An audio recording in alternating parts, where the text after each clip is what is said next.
Welcome back to Solomon soul of Gorkha. आज म तपाईहरुको माझमा चाहिँ कहाँ उभिएको छु हेर्नुस् त। यु क्यान सी मेरो ब्याक पछाडि बिग ब्यान।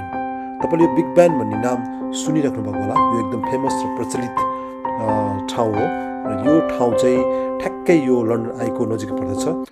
अनि यो बिग ब्यान फेमस र प्रचलित हुनुको मुख्य कारण चाहिँ एउटै छ, किनभने यहाँ विश्वभरिका संसारभरिका ती देशहरूको सबै समय मिलाउने मुख्य सदरमुकाम भएको कारणले गर्दा यो बिग ब्यान चाहिँ एकदम फेमस र प्रचलित छ।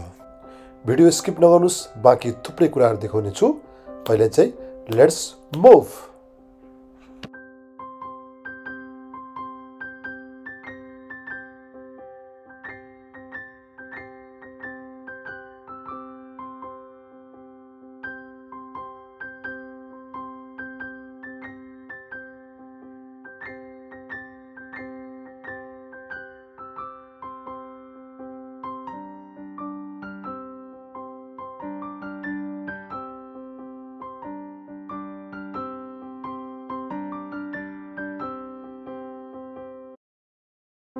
आज तपाईहरुको माझमा चाहिँ म एउटा बिग ब्यानको खासियत भन्न गएको छु।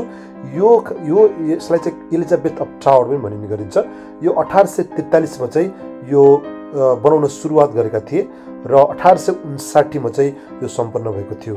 अनि यसलाई चाहिँ एलिजाबेथ अफ टावर पनि भनिने गर्छ, तर विश्वले चिनिने हैन, यसको नाम चाहिँ बिग ब्यान थियो, जहाँ कि विश्वको समयलाई चाहिँ यहाँबाट मिलाइने गरिन्छ, चाहे जुनै देशको होस्, तर यो देशमा चाहिँ यो बिग ब्यानबाट चाहिँ सुरुवात चाहिँ यहाँबाट गरिन्छ।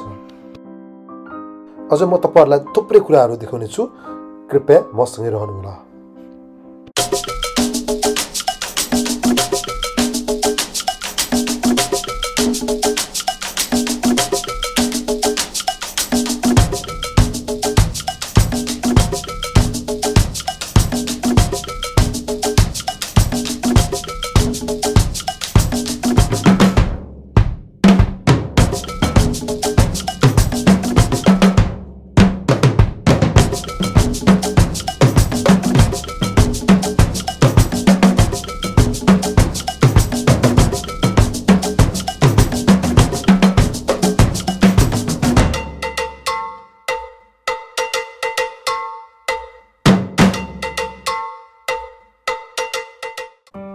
फाइनल्ली हामी घुम्दै घुम्दै हामी टावर लन्डन यानी कि लन्डन आई आइपुग्यौँ।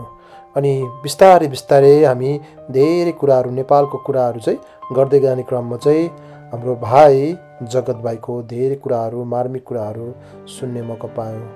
ती भाइ स्टुडेन्ट भिजामा चाहिँ यहाँ मास्टरको लागि चाहिँ पढ्न आएका थिए। अनि उहाँको ती कथा व्यथा सुन्दा साह्रै मलाई त मेरो मनभित्र चाहिँ स्तब्ध बनायो।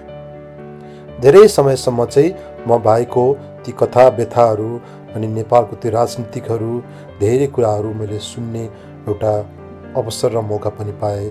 भाइलाई धेरै कुराको ज्ञान रहेछ, धेरै विषय सम्बन्धी चाहिँ उहाँलाई चाहिँ नलेज रहेछ। भाइले यो भिडियोमा धेरै कुराहरू भन्नुभएको थियो, तर म सबै यो भिडियोमा देखाउन सक्दिनँ, धेरै लामो हुन्छ। तर पक्कै पनि अर्को भिडियोमा तपाईलाई पक्कै पनि उहाँलाई राखेर उहाँको स्पिच तपाईलाई पक्कै पनि सुनाउने छु।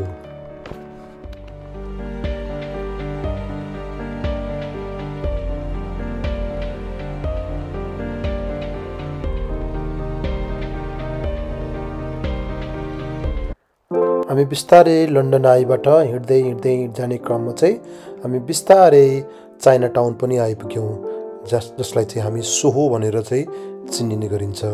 यो ठाउँ विशेष गरेर चाहिँ नेपालको ठमेल भन्ने जस्तै यहाँ चाहिँ यो ठाउँको नाम चाहिँ सोहो भन्ने गरिन्छ। यो ठाउँमा चाहिँ चाइनिजहरूले चाहिँ प्रशस्त त्यो होटल व्यवसाय गरेको कारणले गर्दा चाहिँ यसलाई चाइना टाउन पनि भनिने गरिन्छ। यो ट्राफल्गर स्क्वायर चाहिँ यो ऐतिहासिक ठाउँ हो। यहाँ चाहिँ प्रशस्त टुरिस्टहरू चाहिँ घुम्न आउँदछन्। अनि यो ट्राफल्गर स्क्वायर किन भएको कारण चाहिँ एउटा मुख्य कारण छ। यो 1805 मा चाहिँ ट्राफल्गरको युद्धमा बेलायतको विजयको नामबाट ट्राफल्गर स्क्वायरको नामकरण गरिएको हो। अनि बेलायतले जितेपछि युद्ध नायक एडमिरल लर्ड होराइट्यूले नेल्सन आफ्नो जहाज MHT भिक्ट्रीमा युद्धको क्रममा मारेका थिए अनि नेल्सनको योगदानलाई नेल्सनको स्तब्धले सम्झेको थियो, जुन चाहिँ ट्राफल्गर स्क्वायरको प्रमुख विशेषता हो। Thank you very much guys for watching my channel. Video तपाईँलाई कस्तो लाग्यो? पक्कै पनि तपाईँलाई भिडियो राम्रो लाग्यो होला। Please do subscribe my channel. Thank you. Good by.